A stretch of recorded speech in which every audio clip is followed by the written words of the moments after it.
నల్గొండ జిల్లాలో అందుబాటులో ఉన్న వనరుల ఆధారంగా నైపుణ్యాలను అభివృద్ధి చేసేందుకు చర్యలు తీసుకోవాలని రాష్ట్ర రోడ్లు, భవనాలు, సినిమాటోగ్రఫీ శాఖ మంత్రి కోమటిరెడ్డి వెంకటరెడ్డి అధికారులను ఆదేశించారు. జిల్లా కలెక్టర్ ఛాంబర్లో వి హబ్ ద్వారా నైపుణ్యాల అభివృద్ధిపై పవర్ పాయింట్ ప్రజెంటేషన్ ద్వారా చర్చించారు.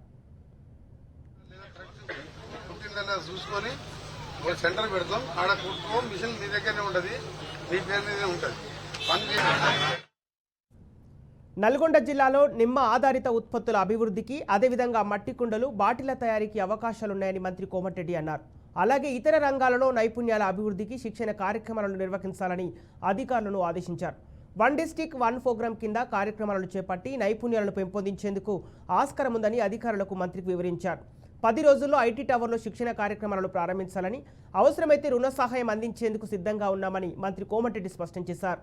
ఇక మునుగోడులో తాటి బెల్లం తయారీ, ఇతర ఉత్పత్తుల తయారీకి ప్రణాళిక రూపొందించాలని, నల్గొండ జిల్లా కేంద్రంలో నైపుణ్యాల అభివృద్ధికి సంబంధించి ఒక కేంద్రాన్ని ప్రారంభించాలని మంత్రి ఆదేశించారు. ఈరోజు మనం బయట ఎక్కడ కూడా జాబ్ దొరకలేదు. నేను లాస్ట్ 10 days లో 2 times అమెరికా పోయించాను. ఫస్ట్ టైం పోయినప్పుడు 36 hours ఉన్నా, సెకండ్ టైం పోయినప్పుడు 4 days ఉన్నా. అక్కడ స్కిల్లెస్ చూశాను, ఆర్టిఫిషియల్ ఇంటెలిజెన్స్ కానీ చాలా మందితో డిబేట్ లో పాల్గొన్నాను, బిజినెస్ సెమినార్ లో పాల్గొన్నాను.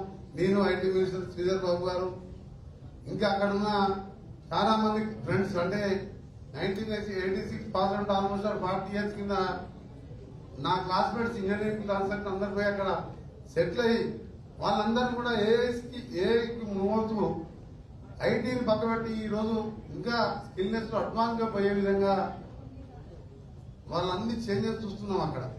సో రాను ఇండియాలో కూడా అదే పరిస్థితి వస్తుంది.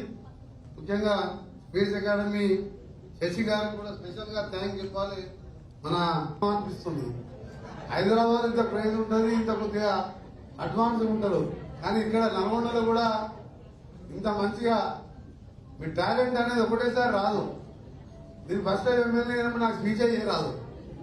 మాట్లాడి 6 సార్లు మాట్లాడి